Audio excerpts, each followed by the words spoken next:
Tive câncer de mama na família, então não posso fazer hormônio?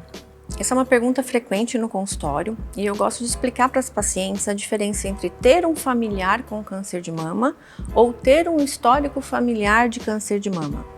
O câncer de mama, ele é extremamente frequente na população, então se a gente pensar, quase todo mundo vai ter um conhecido ou um parente que teve o câncer de mama.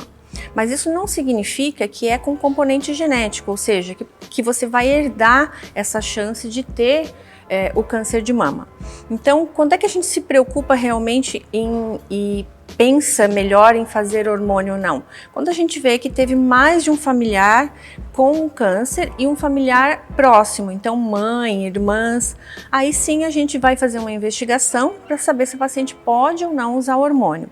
Tendo apenas um familiar, não é contraindicação para fazer reposição hormonal ou pílulas e métodos anticoncepcionais. Mas é claro, a gente também vai começar a acompanhar essa paciente mais cedo. Então, ao invés dela fazer, por exemplo, uma mamografia de rotina, que a gente começa ali em torno dos 40 anos, a gente começa cerca de 10 anos antes da idade que o familiar teve o câncer de mama.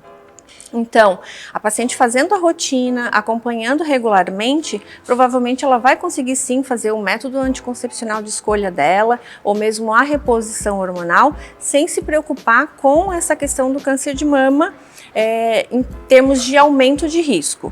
Nos casos de câncer de mama realmente familiar, que a gente tem um componente genético, aí a gente tem que pesar custo-benefício. Então, por exemplo, uma paciente que está com muitos sintomas de menopausa e que a gente não consegue contornar de outras formas, às vezes, conversando com um mastologista e uma equipe multidisciplinar, a gente consegue fazer um tratamento para que a paciente tenha melhor qualidade de vida, sem ter esse aumento de risco ou acabar tendo um câncer de mama na vigência do tratamento. Então, um familiar com câncer de mama na família não significa que você vai ter mais riscos de câncer de mama, mas é importante que você comente com um profissional e acompanhe seu histórico familiar, ou seja, ao surgir outros casos na família, que haja uma investigação e uma conduta adequada para que você não tenha os riscos associados à reposição hormonal ou aos métodos anticoncepcionais.